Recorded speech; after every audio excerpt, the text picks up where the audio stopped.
It's November 15th here in Seoul, and I'm Kim Dami. We begin with these stories making the headlines at this hour, starting with APEC Peru 2024. The summit takes place in the Peruvian capital of Lima for 2 days starting on Friday.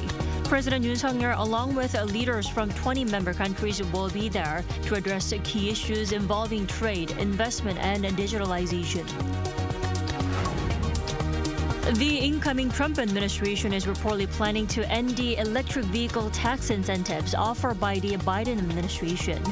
Shares of Tesla and other EV makers drop on the news of Thursday's report. The South Korean national football team beat Kuwait 3-1 on Thursday in a 2026 World Cup qualifier, placing themselves on top of Group B. And next up is a match against Palestine in Jordan next Tuesday. APEC is one of the biggest annual events for world leaders, as the 21 members of the organization make up 61% of the world's GDP and 45% of world trade volume. As President Yoon starts his engagements on Friday in Lima, he's set to be handed the APEC chairmanship as next year's host. Our Kim Do-yeon reports.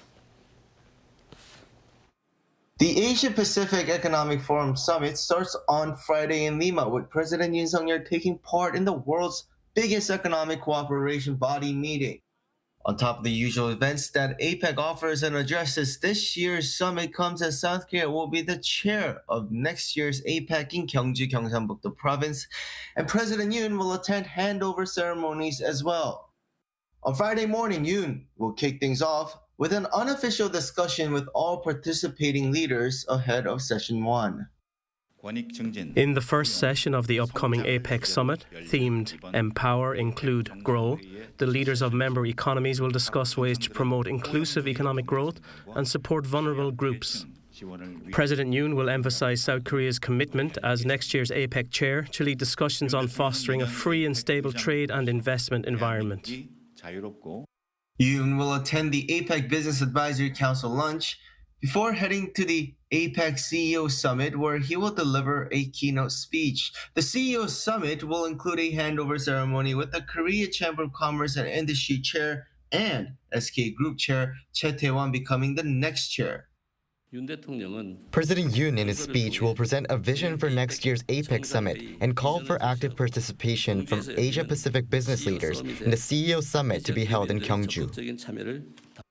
Yoon then will join the dinner gala hosted by the current APEC chair, Peruvian President Dina Boluarte. On the morning of the 16th, Yoon will join other members of APEC for a retreat where leaders will be able to exchange ideas in a more comfortable setting. President Yoon will outline our government's plans to contribute to accelerating the energy transition in the era of the global climate crisis and propose ways to strengthen regional cooperation to ensure food security. And as the retreat wraps up, President Yoon will be handed the chairmanship of APEC. President Yoon is expected to use the summit to request support from other members for South Korea's chairmanship, as well as asking them to come to Korea next year. Kim Do-yeon, Arirang News. While in Peru, President Yoon is also making an official visit to the country and will hold a bilateral summit with his Peruvian counterpart. Our Oh Soo-young sit down with the Peruvian ambassador to Korea to hear about the significance of Yoon's visit to Lima. South Korea and Peru are expected to reach a special and important milestone in their bilateral ties as President Yoon Suk-yeol makes a state visit to Lima this week to attend the Asia-Pacific Economic Cooperation Summit.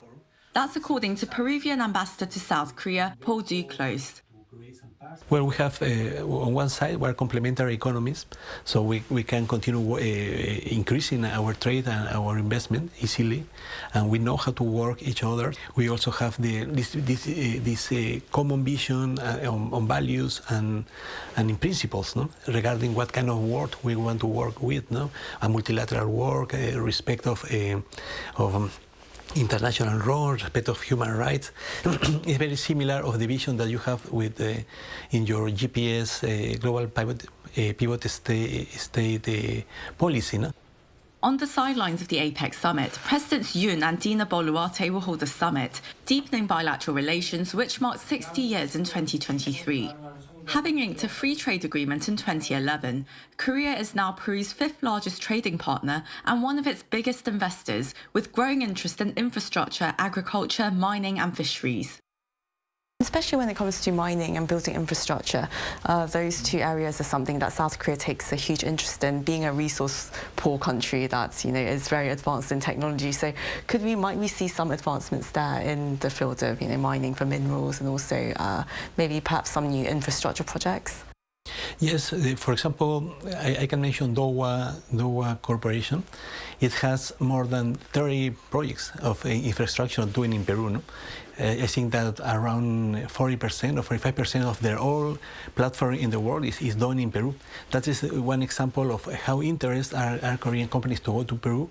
But they go not only for making investment, but also it's very important the transfer of technology. One of them is with Hyundai Heavy Industries, that is the most important shipyard in the world. No? So he's going to go to Peru, where they're going to create a new shipyard, but also we're going to start to co-produce different kind of ships in an association that we expect to be a long-term association for more than 30 years. Defence cooperation is another major area of interest. Yoon and Boluarte will attend a ceremony to sign the nameplate of a vessel being built by a South Korean company at a shipyard in Peru. Peru is South Korea's only Latin American comprehensive strategic partner. Yoon's time in Lima will be even more meaningful as South Korea picks up the baton to host next year's APEC in Gyeongju City. And as we continue to see disruptions to supply chains and all this economic uncertainty facing almost every country in the world, how do you think South Korea and Peru can really partner together, especially as APEC member countries, in order to really promote free trade and cooperation across borders? Well, a part of what we are doing in APEC, it was really a very happy coincidence that we are going to have back-to-back presidencies. We work together in several multilateral international fora. Particularly, it was very important the organization of Korea of the Summit for Democracy, for example, that where our president Dina Boluarte also participated.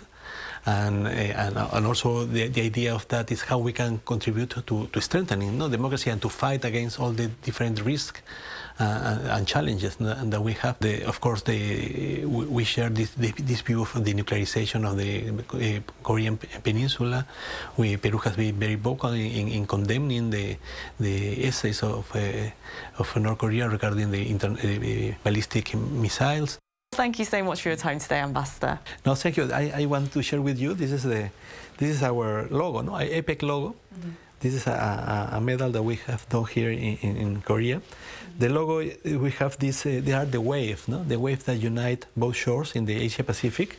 And there's a sun that is arising as a symbol of a bright future for the region. And it's formed by 21 rays that are the 21 economies that are part of APEC. So this is for you, just a souvenir for your visit. And also because APEC is really a very important link right now between Peru and Korea. Thank you so much. Thanks to you for coming here. No? Thank you. Now, with South Korea set to host next year's edition down in Gyeongju City in Gyeongsangbuk-do Province, what does 2024 APEC Peru mean for South Korea ahead of 2025 APEC Gyeongju? Let's turn to Professor Andrew Millard for more. Welcome, Professor Millard. Good morning. Thanks for having me. Thanks for joining us. So considering Gyeongju City is the host for next year's APEC, how important is this year's event for South Korea? So this is really a very important event for South Korea. So firstly, the main thing we should remember is that President Yoon, he will be traveling to Peru and he will accept the chairmanship for the APEC summit next year in Korea.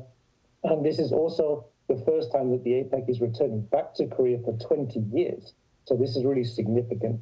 Now, what President Yoon needs to do while he's in Peru is he needs to learn from the Peruvians. What are the Peruvians doing in APEC this year? What initiatives are they bringing? So I know there will be the high-level meetings with the heads of state, heads of government, but there will also be ministerial meetings. There'll be conferences for academics, conferences for students. There'll be civil group meetings. So hopefully all of these initiatives, they will continue on in Korea to really expand the cooperation in the future and collaboration, but also for President Yoon, he can go and he can really promote South Korea as a global actor. So he can promote South Korea's commitment to global issues such as climate change, security, ending poverty, and so on. Right, a lot to learn from Peru, considering it is Peru's third time hosting the event. Now, Peru is the only South American nation that South Korea has a comprehensive strategic partnership with. What kind of synergy can we expect from the two countries in terms of, cooperation and also collaboration? So I think it's also important that first we remember that South America as a whole region is very important to South Korea. So South Korea has roughly 56 FTAs with individual countries, 9 of which are in South America. The first FTA South Korea made was with Chile back in 2004. So the region as a whole is important. But of course, Peru signed the FTA in 2011. That was then updated to the Comprehensive Strategic Partnership in 2012, which covers economy, IT, digital, medicine, environment, defense. But of all of those right now, sort of the 3 main areas would really be digitalization, which the Peruvian government really wants to expand on and which South Korea has huge expertise in. Environment, both countries really looking to expand their renewable energy sectors, and both have huge potential for both onshore and offshore wind energy. And the last one, as mentioned in your report just before, really defense industries. So South Korea recently has contracts for the shipyard, which will build 3 naval ships for Peru, and also armored vehicles they have a contract for, and also parts for the F-50 fighter jet. Well, we have to talk about the sideline meetings that are about to take in Peru. The leaders of South Korea, the U.S. and Japan are holding a trilateral summit. Now, the question is, why is this meeting important, especially under the shift in the U.S. leadership? Is it especially important because there's a shift in the leadership? So last year, as you know, there was the Camp David summit, and the leaders of South Korea, Japan, and the U.S. they made this big pledge to promote democracy and security and expand human rights, create prosperity. Now, that was a pledge between the 3 leaders. This year, it's very important for those 2 reasons. Firstly, they need to now put this into action. They need to formalize this, make some official processes, basically institutionalize this, because, as you said, we have these leadership changes. Now, currently, the leadership change in Japan, I don't think will make a huge difference. Korea-Japan relations, I think, will continue to be very good. Maybe the slight uncertainty right now would be the change of leadership in America from next year, with President-elect Donald Trump coming in. As you know, the last time Donald Trump was the president, issues between South Korea and America did exist. So that would be sort of the uncertain area. Well, we know for sure that a trilateral meeting between those 3 sides is on the way, but all eyes are also on a possible meetup between President Yoon and Chinese President Xi Jinping. Why is Seoul-Beijing meeting important or even necessary at this point? What do you think? Well, firstly, China, it's a superpower, not just in Asia, not just Northeast Asia, but globally. So any chance that South Korea has the opportunity to have a bilateral meeting with President Xi Jinping is always important. However, right now, with lots of global issues, security issues, environment, global supply chain issues, trade issues, it's really very important. And China has, in the past year, actually been relatively quiet on the global stage. Right. Now, it's been more neutral.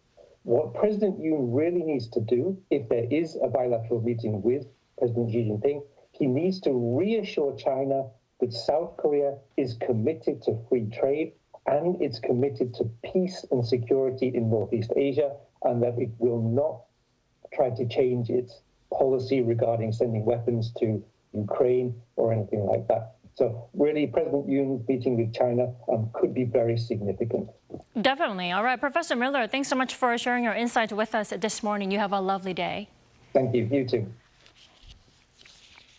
And on the sidelines of the APEC meeting in Peru, South Korea's Foreign Minister Cho Tae-yeol and U.S. Secretary of State Antony Blinken held talks on Thursday, where they expressed concerns over Pyongyang and Moscow's cooperation, while saying their illegal military cooperation poses a serious threat to both Europe and the Indo-Pacific region's security. They agreed to closely monitor Russia's provision of military assistance to North Korea in exchange for troops, saying that bipartisan support for the Seoul-Washington alliance remains strong. Blinken added major accomplishments between the two countries will likely be smoothly handed over to the new administration. Also, Joe held talks with his Japanese counterpart, Yawa Takeshi, marking the first in-person meeting since the top Japanese diplomat took office last month. The two sides decided to make efforts to wisely manage pending issues between the two countries and upgrade the bilateral relationship to another level.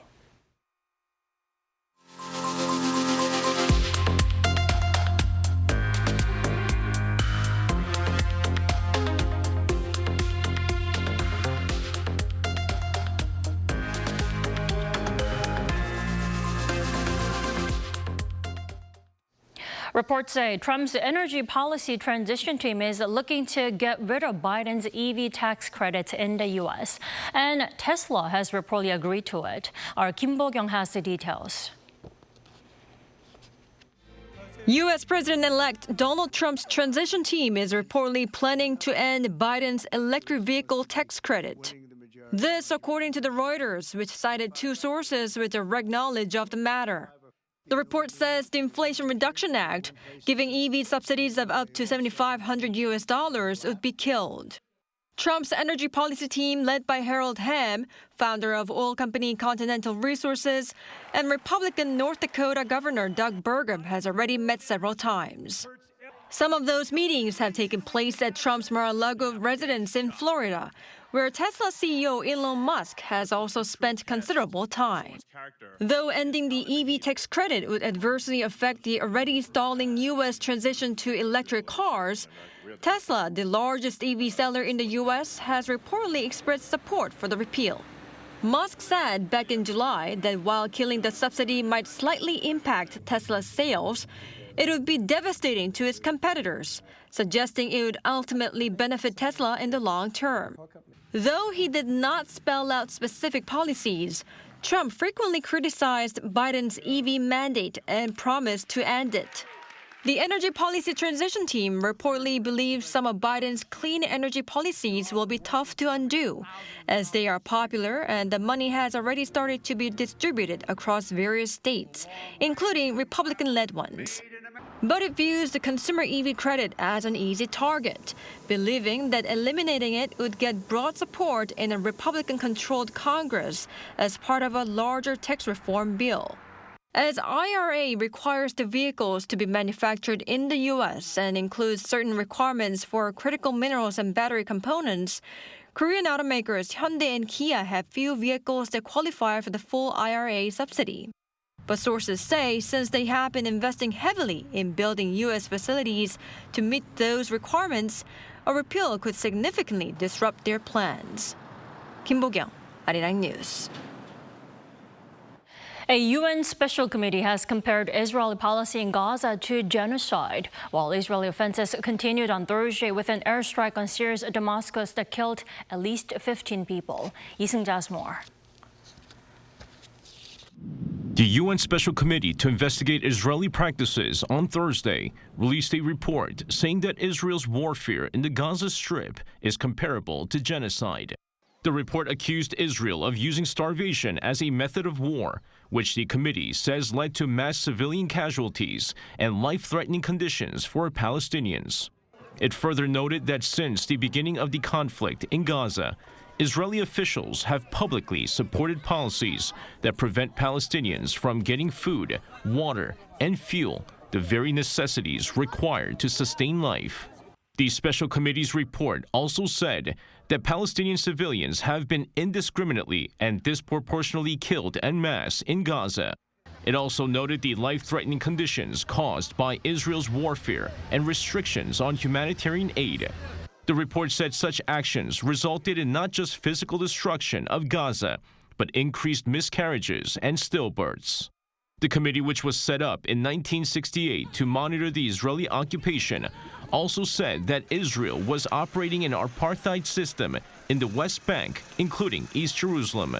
Since the conflict broke out in October 2023, over 43,000 Palestinians have been killed.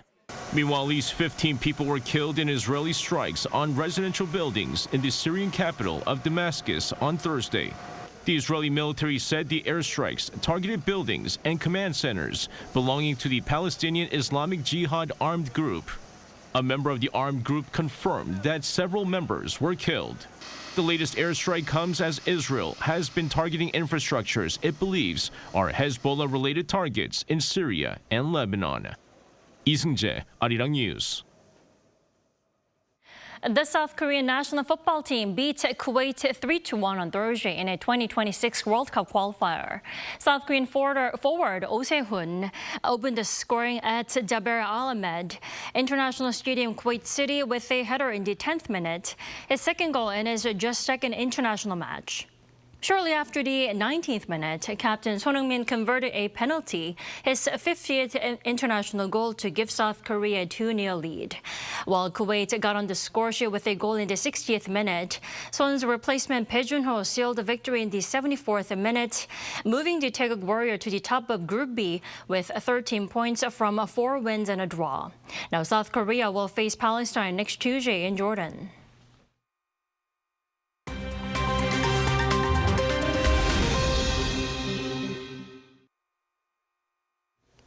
Good morning, I'm Kim Si-young, and this is The World Now.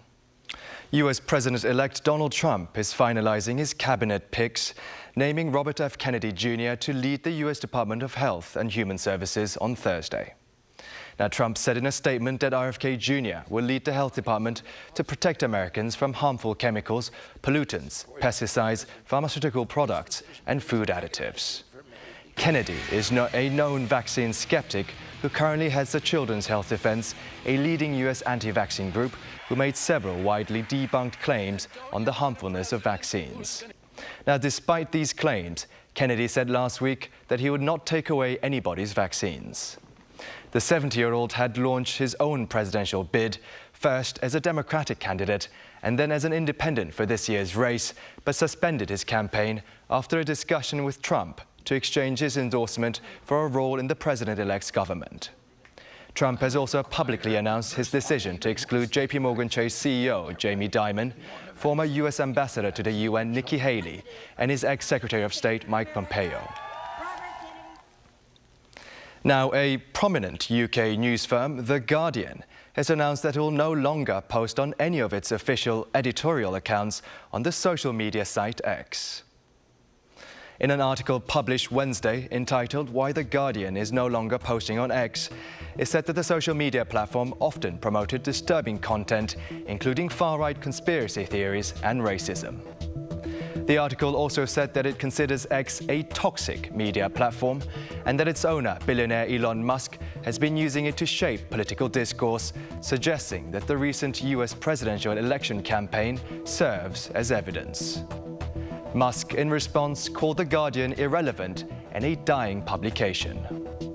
Now, on Thursday, Spain's fourth most read newspaper, La Vanguardia, also said it'll stop posting on X and plans to suspend its accounts.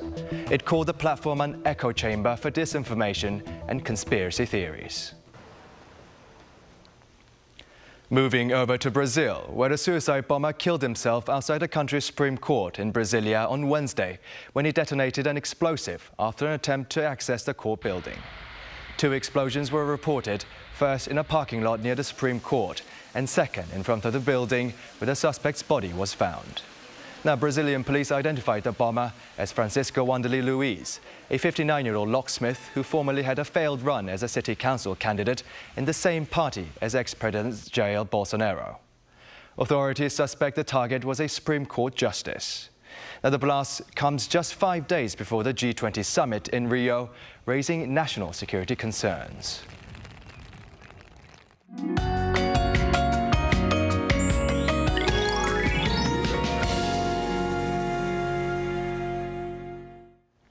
We had some severe severe traffic congestion yesterday evening as parents wanted to pick up their kids who spent all day doing the 수능 test. Seoul had the warmest 수능 day morning in 32 years.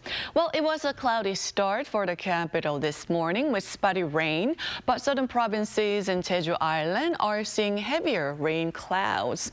And expect to see rain through the morning with 5 to 10 millimeters in the forecast. But Jeju Island will be rainy on and off through Saturday with up to 50 millimeters in the forecast. Now, rain will not bring down the temperatures for today. Readings will be still 10 degrees Celsius higher than season norms. The warming trend continues through tomorrow. Then there will be a major weather shift this weekend. Next Tuesday, we'll be waking up to -1 degrees Celsius here in the capital. But for today, Seoul gets up to 21 degrees, Daegu topping out at 19 degrees Celsius. Cloudy skies all day with good air quality. Please get ready for the colder season this weekend. Take out winter outfits to keep you cozy. That's Korea for you, and here's a look at the international weather conditions.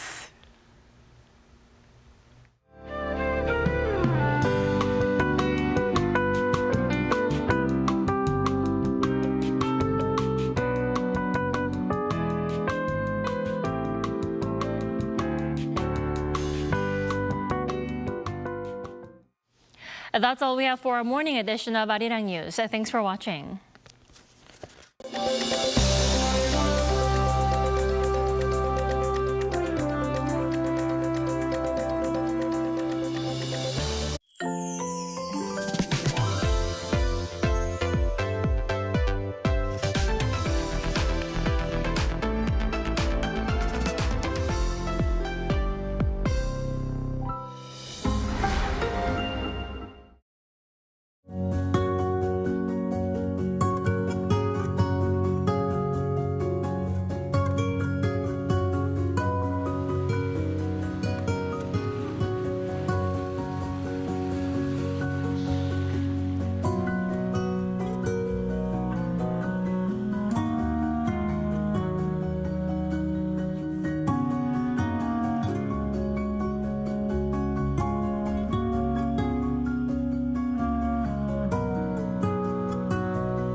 How to survive in Korea. Weddings. Step 0. Attire. As a guest, dress formal to business casual. Avoid wearing all white, shorts or going topless. Step 1. Arrival time. Arrive 30 minutes prior to the wedding ceremony. Too many cars, too many halls, too many people. There are many twists and turns. Take pictures and shake hands. And write your name vertically, not horizontally, in the guest book. Step 2. Or, shibor. 50,000 won, 100,000 won, 150,000 won. Cash gifts are given in these units. Decide on the amount based on your relationship. Write your name vertically on the envelope. Step 3. Wedding etiquette. Fill up the front row. Guests have 3 duties to fulfill: clapping, cheering, and taking pictures. Step 4. Dining. Take off your jacket. This will be your seat from now on. Start with the not your everyday delicacies. Galbijjim. Yes. Bosa. Yes. Chili shrimps. Definitely yes. Kimbap. Yeah. Only if you can't live without it. No need to pile up food. You have more than one opportunity. Did you survive the wedding? Wait, did someone catch your eye? What are you waiting for? You're looking fine today.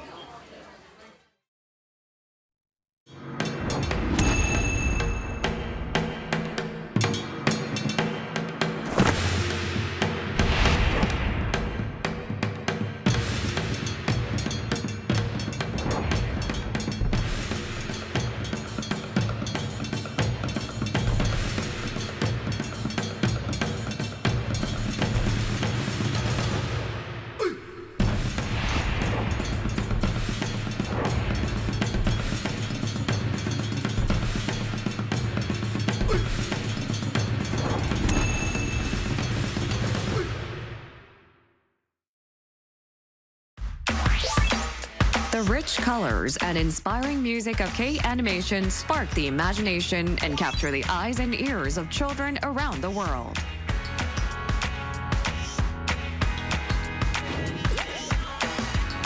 Non-violent Korean animation that focuses on good influence.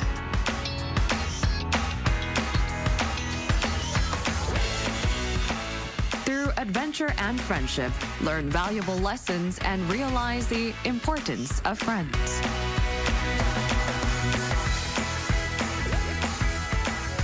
Covering topics such as family, friends, and courage, they help children learn how to interact with the world. Embark on imaginative adventures with new friends and dream together. K-Animation's special stories will warm your heart.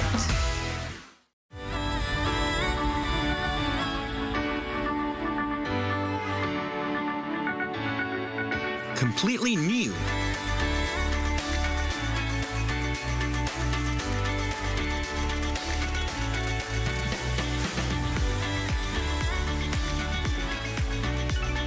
But something anyone can relate with.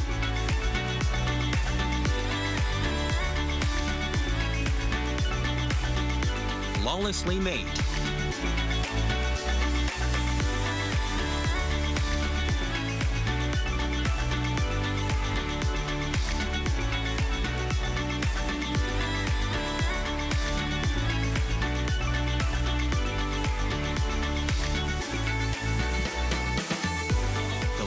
And tears that go with it.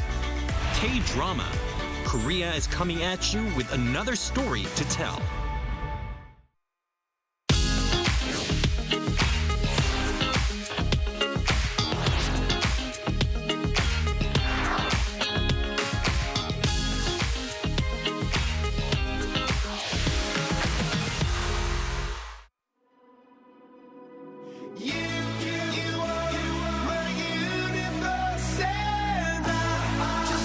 We're here to bring a new type of news show. New insights, new styles, and new topics every day. We are News Generation. Bring news just for you. It's Friday, November 15th here in Seoul. I'm Song Yujin, and this is News Generation. Today, we're joined by Choi Ji-hee. Happy Friday. Happy Friday, and welcome back. Thank you. And Yoon Bin. Good morning. Good morning. Now, both are here to speak on behalf of those in their 20s and 30s. So, we're going to move on to our main discussion of the day. It's Friday, time to explore topics and issues that resonate with young people around the world. Today, we're going to talk about how age is viewed across different cultures. Now, this debate was recently reignited here in Korea after it came to light that a popular actress had adjusted her age. So, Ji, could you first tell us what actually happened? Well, this has been the talk of the town earlier this month. So what happened was South Korean actress Han So-hee, you all know Han So-hee, right? So she recently officially admitted to have lied about her age. Well, she didn't intend to lie, of course. She's born in 1993, but had said she was born in 1994. Recently, a picture that showed Han So-hee's birth year as 1993 surfaced online, which was contrary to her official profile. So Han addressed the issue publicly through a statement explaining that the confusion over her age stemmed from a very personal matter which caused her to repeat a year in school.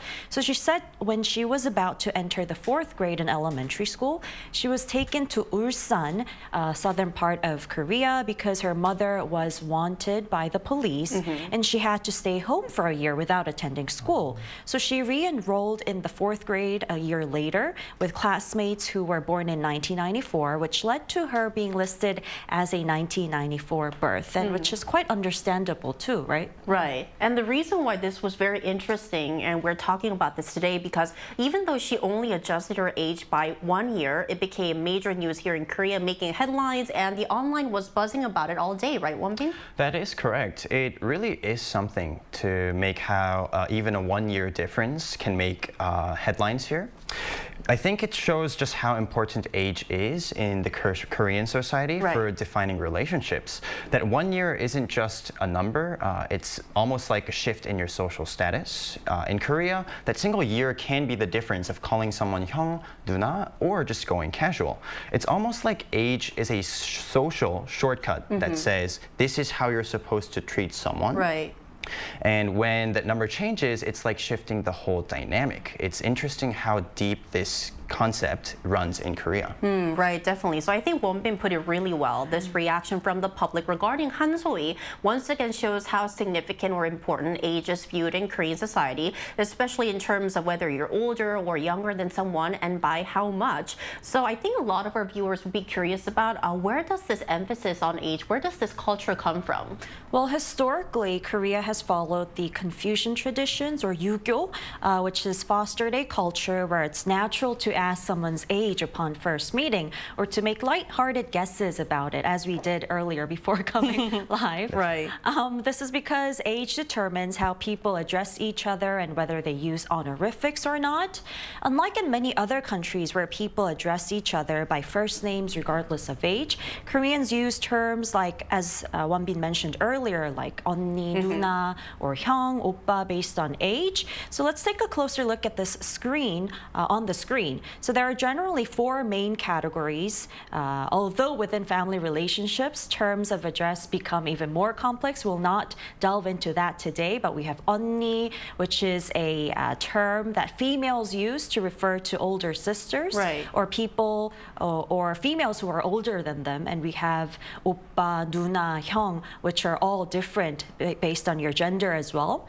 And age also significantly impacts social hierarchy in Korea, as seen in the cultural value of respecting one's elders, where older individuals often claim higher social status and receive respect. And similar terms of address exist in countries like the Philippines and Thailand, from what I know, such as ate.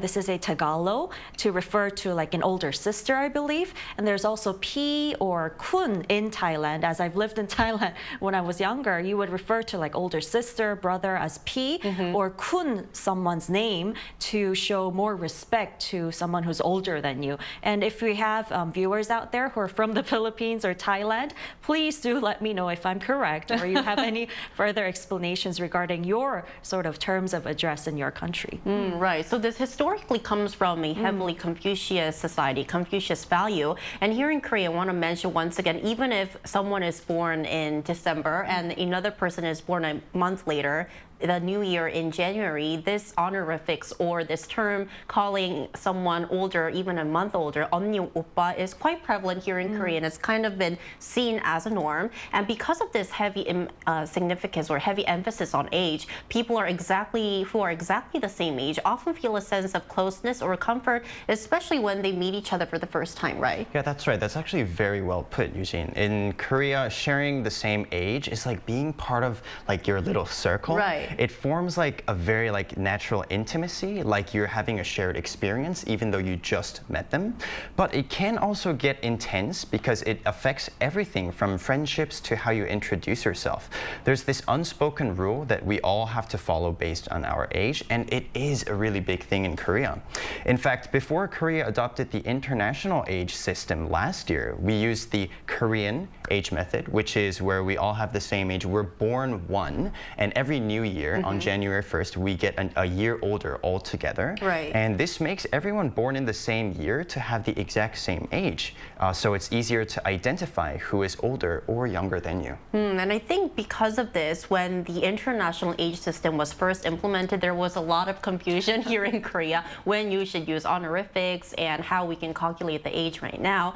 But nowadays, we're seeing a change happening, especially among our generation, because it seems that more young people today seem to see age as just a number rather than putting more significance on it. Right. So with globalization, the whole idea of asking people's age upon first meeting may be considered impolite now, and this has gained traction in Korea as well. So recently, people have become more cautious about asking others' age. It could be intrusion of privacy, perhaps, and it happens less frequently than before, especially among the younger generation, because in the past, age was seen as a way to maintain social order. But with an increasing emphasis on individualism, the need for hierarchy has really diminished. And the shift is also evident in the workplace because we refer to other people as their name, 님, to show respect after. So it's something that we put behind people's names. So I would say like Yujin-님 or Wonbin-님 to show respect without like the age difference.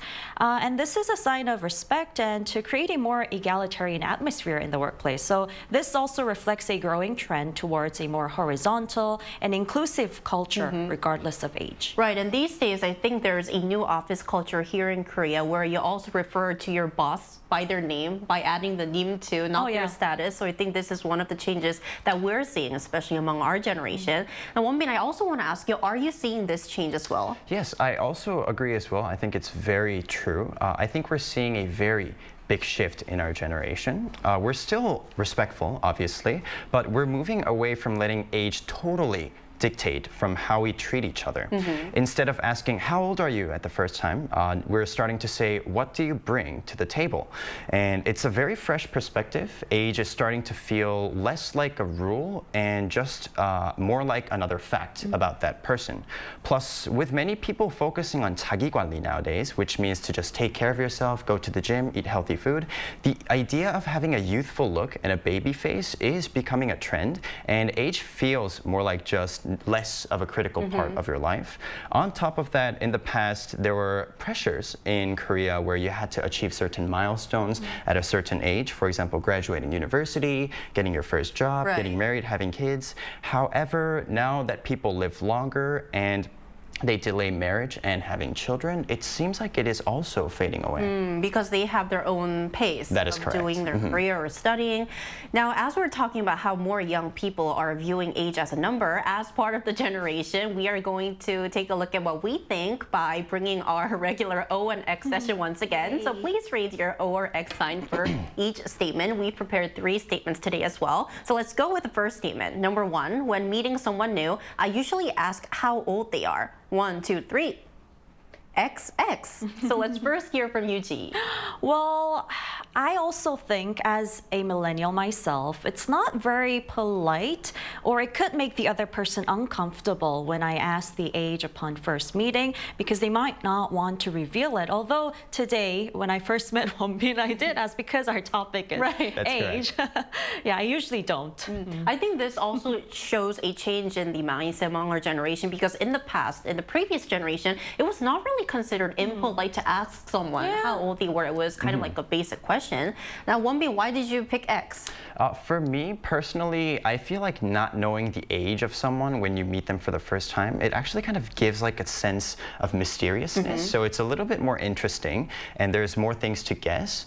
Also, when you don't know their age, or if I do know their age, actually, I inevitably grow a sense of prejudice, some sort of prejudice depending on their age. However, without knowing the age, I think I can avoid those situations.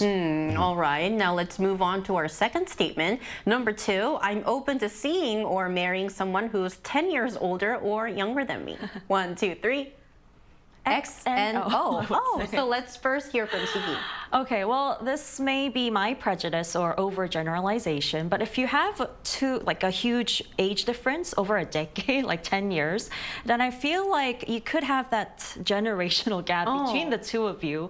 Although there may be older people who are mature and open about accepting new cultures and the generational gap, I think it could be a thing that could become a barrier between the two relationships because I prefer mature yet open people, but those two things don't tend to go along. That's right. But of course, there are exceptions. There are people who may be a lot younger, who seem very mature, and the other way around as well. Okay, now Wonbin, why did you choose O? Now, I decided to go for O because, well, obviously 10 years older or younger is a bit of an extreme example. However, what I like to say is that I try to focus more on the person rather than the age. You know, in Korean and English, we just say that age is just a number. And I think what that truly means is that age doesn't actually represent that much about that person. Someone can be very young, still going to school, but yet might have a very mature personality and a mindset. However, someone who is a little bit older than them them can still have a very soft-hearted mindset, which is, again, not bad. However, because of that, when I see or look a person for someone to meet or someone to marry, it's more about their personality and how well I get along with them, rather than looking at the absolute age of that person. That's also true. Yeah, so I think we reached a consensus that marrying or meeting someone or dating someone, it kind of depends on that person. Right. Okay. Now, our final statement, number 3, if I were running a business, I'd be fine hiring someone older than myself. I think this is kind of a Korean thing, but let's take a look at what our panelists say. 1, 2, 3. Oh and oh. Okay, so Wonbin, would you like to go first this time? Yeah, of course. So speaking of this question, have you guys watched the movie Intern? Oh, yes, I did. With Robert De Niro and Anne Hathaway. I think it's a very good example for this question. It's like a young startup business CEO hires a senior intern who's Robert De Niro. Right. And at the very beginning, the CEO, Jules, Anne Hathaway, she's very uncomfortable and hesitant on hiring an old intern who is older than her. However, at the end, they help each other a lot and build a very good relationship.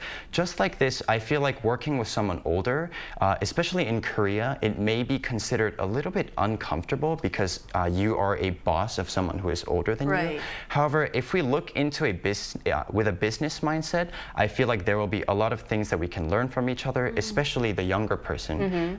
And if the older person was in that specific field for a very long time, he will have a lot of experiences that I have not experienced yet. So I feel like it'll be a very interesting experience. Right, so as long as both the boss, the younger boss, and the older worker have mutual respect with each other, I think that it won't be a problem. Right. Is this also what you think, Chi? Yeah, I agree with Wonbin, and I think his answer to the second question applies here for me. It's not about the age, but what the person can bring to the business, what contributions him or her, he or she can make. And I mean, in Korea, like you said, we might feel a little reluctant or uncomfortable having to order or make requests to people who are older than you, especially when in the workplace. However, as long as you have that horizontal culture and a mutual respect for each other within the business, within the workplace, then I think it won't be a problem. It's about the competence, how well you can get work done, not about the age. Definitely. So until now, we've listened to what our panelists as part of the younger generation think. Expanding our discussion, we also asked our viewers whether they think age is just a number or if it means much more. So let's take a look at the results. So the survey was conducted on our Arirang News YouTube channel from November 7th to 13th on the question, how do you view age? And among them, 60%, more than half, answered that age is a guide for how we should act and live, and 40% just a number. So I think that more of our viewers as of now think that age is still holds quite a bit of a significance in the society. If we take a look at some of the opinions, one of our viewers said both, so it could be both just a number and also a guide for how we should act and live. Another comment, I will say that age, while sometimes giving useful information, should not get in the way of gauging people for what they are. Benny D97, our last comment, says, I do think that age could be a guide for everyone on how we can live, act, and handle our duties. So we've taken a look at our viewers' comments as well. For more on opinions on this ongoing age debate, we're going to invite a Gen Z from Belgium who's studying in Korea to our talks after a short break.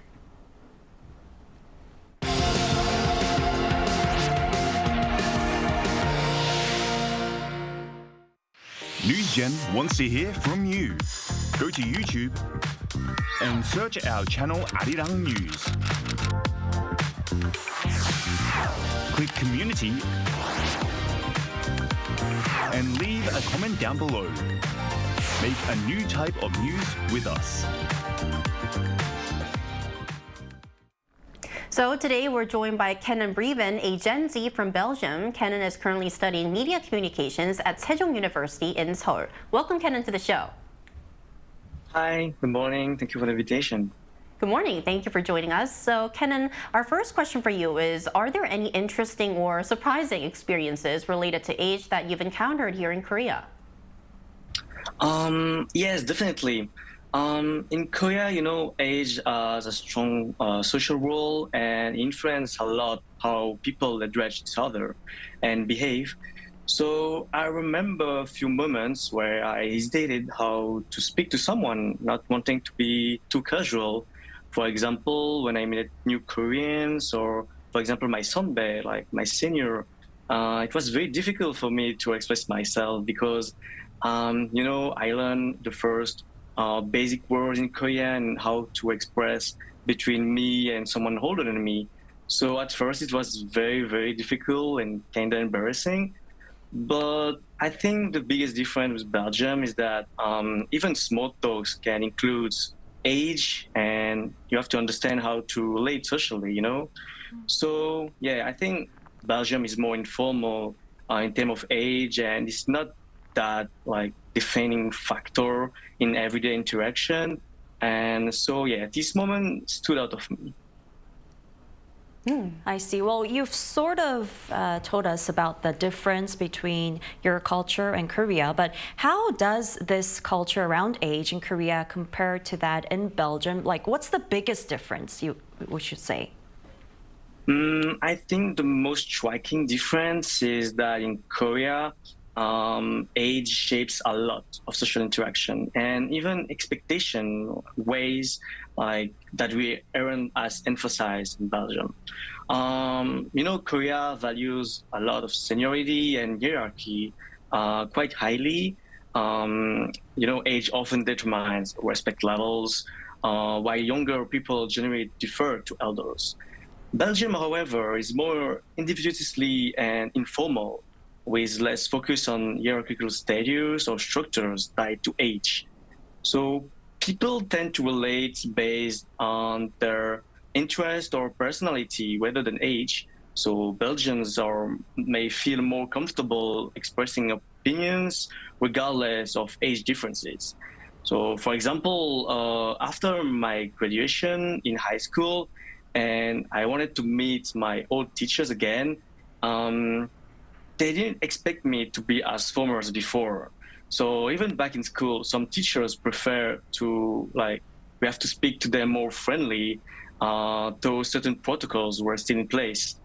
But now when we met each other, I like to just talk casually because I expect them talking with friends. So it's very different. All right, that's a very interesting difference. Now, personally, Kenan, do you think age is just a number, or do you see it differently? I think there's truth in both perspectives. In one hand, age is indeed just a number, in the sense that it shouldn't limit how we pursue goals or express yourselves. But culturally speaking, it can serve as a useful guide, especially in society like Korea, where respect for elders is very central.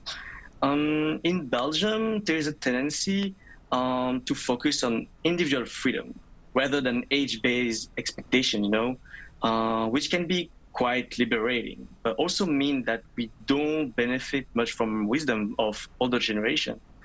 And I think it's valuable to find balance, appreciating age as a part of personal growth, but not letting it define or restrict us. I believe age serves as a social marker, and it doesn't have to define capabilities or responsibilities, or even social expectation. So since the concept of age, the majority vary across countries, these differences doesn't have to determine yourself. So for example, in Belgium, the majority is 18, but in Korea it's different, it's 19, I think. So it does not mean that Belgians are more mature quickly, simply that rights and responsibilities are offered us earlier, so which can be seen as an advantage or disadvantage. All right, Kenan, thank you so much for your time today, and hope you have a lovely weekend. Thank you very much for the invitation. Thank you. Thank you. Right, so based on our discussion today, we can still see that there's some sort of an age hierarchy that still exists in Korea, but by looking at the opinions from the younger generation, it seems like we're seeing some change. We're becoming less of a rigid society when it comes to age, so we'll see what happens next. And that's all from us today, but NewsGen will be back next Monday at 10:30 a.m. Korea time. Special thanks today to Chejiki. Thank you. Thank you, and Iwon-bin. Thank you always. Thank you, and thank you everyone for watching, and hope you have a great weekend. We are News Generation.